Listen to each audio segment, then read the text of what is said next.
Down the coast and across the mountains rang the cry of gold, and men of every nature came to take what they could hold. Meek and mighty followed for the yellow dust that gleams. You were born California in their dreams. You were born California in their dreams.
From high in the Sierra Nevada mountains, above California's Yosemite National Park, flows the Stanislaus River.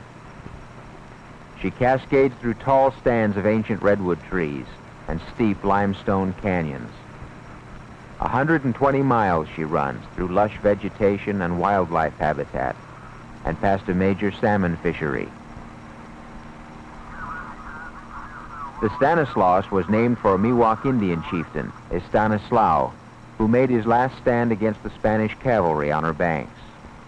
And she was the setting for much of the exciting and romantic gold rush history, which thrust California into international prominence.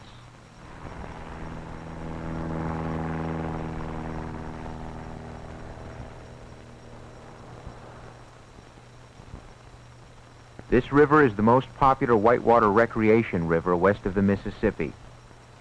Her shorelines include settings for people of varied interests, and because of this and her proximity to Los Angeles and San Francisco, the Stanislaus draws recreationers and vacationers alike all year round. It's expected that this year she will attract 80,000 visitors.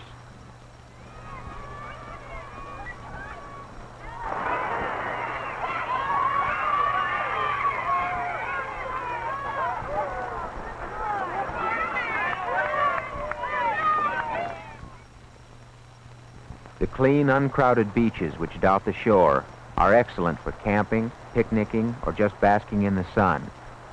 And there are many peaceful spots to relax and fish for the plentiful trout which swim in the river.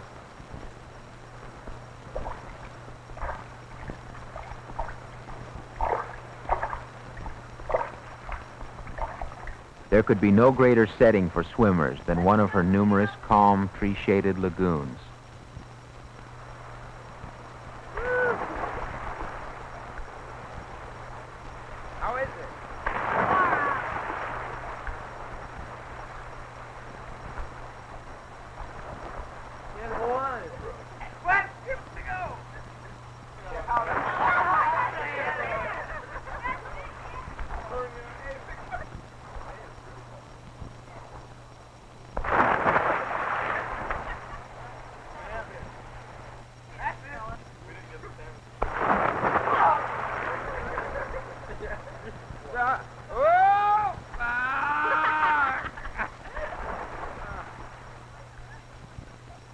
This whole area is a naturalist's paradise. Numerous wildflowers and grasses brightly color the valley in the spring. The river is low in the canyon and is well protected from the winter snows. Because of this and the steepness of the canyon walls, it's a perfect wildlife refuge. 500 deer live near the water in the summer, and this number increases to over 1,000 in winter.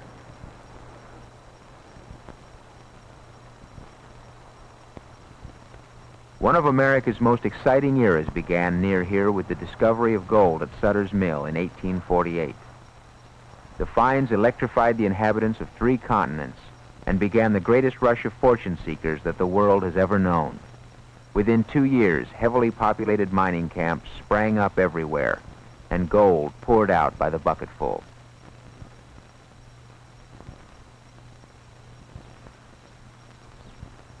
Mining machinery and other remnants of that raucous period still lie along the river for all to see. The old ball mill stands like a sentry watching over the river valley.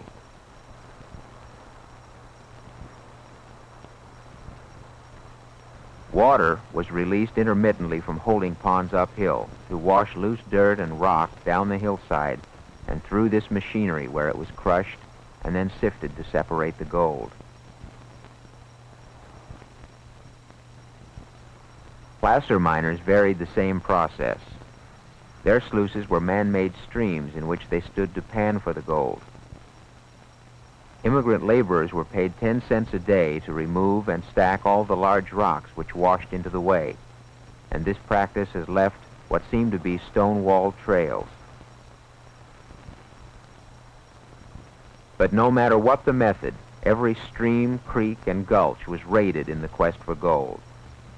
In 1848, the total output was almost $250,000. In 1852 came the record withdrawal of $81 million.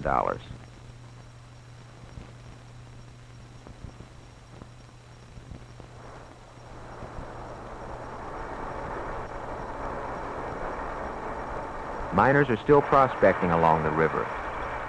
With a mixture of old methods and modern technology, they work from barges. Using dredging pumps, they vacuum the river bottom of sediment which the melting snows have washed down from the mountain. This material is pumped up to their barge and washed through the sluice, where any gold is settled to the bottom.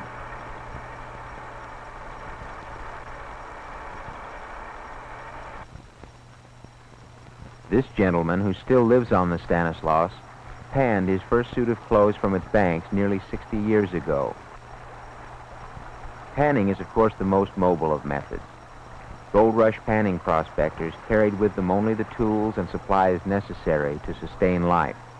They would walk 50 or 100 miles to follow up a mere rumor. Finding a likely spot, they would break the ground with a pick and shovel it into a pan.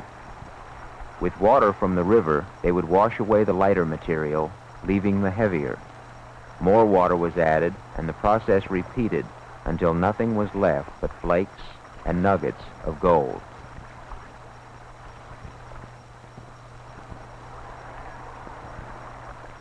But gold is not the only thing of geological interest on the river. Startlingly beautiful and statuesque formations line this natural classroom of geological history. And from many points along the river, unusual and fascinating stratified rock patterns may be studied.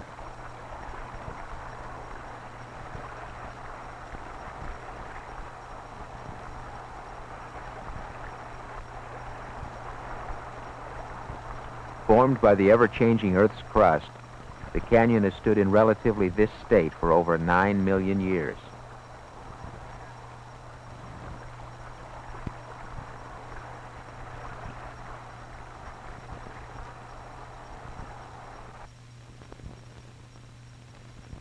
There are 70 known caves in the area of the river, which geologists estimate to be less than 1/5 of the probable total. Millions of years of water erosion has widened cracks in the limestone into these subterranean chambers. Continuing seepage has deposited magnificent structures: stalagmites, stalactites, and halictites.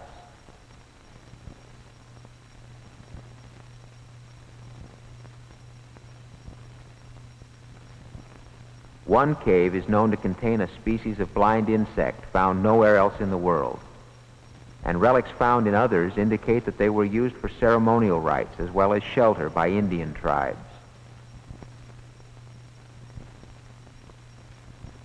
Just a few feet from the river near Robinson's Ferry are ancient petroglyphs. These rock carvings are recognized as a major part of the historical record of the now extinct Miwok Indian tribe. For thousands of years before the gold rush, the Miwoks met along the banks of the Stanislaus. Smooth, symmetrical holes have been left in the rock plates where they used large stones to pulverize nuts, berries, and acorns into palatable food.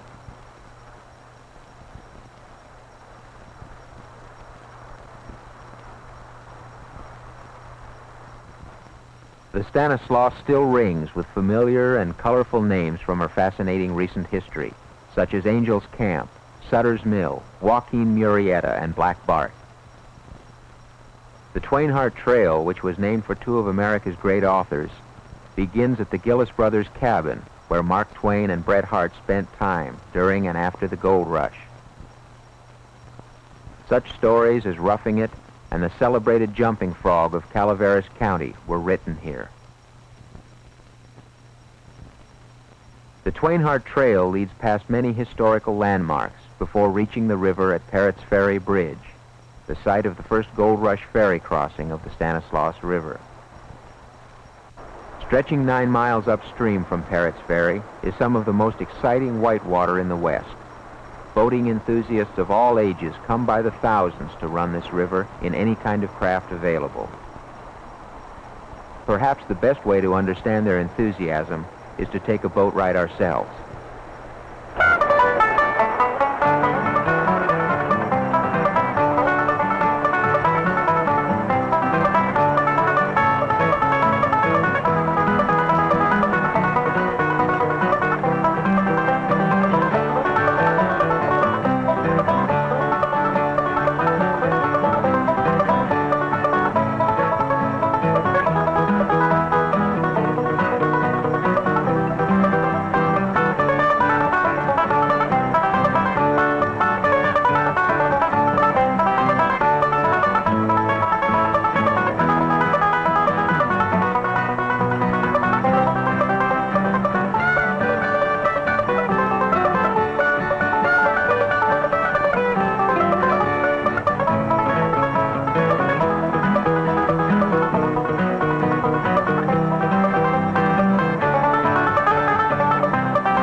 Stanislaus will be gone forever.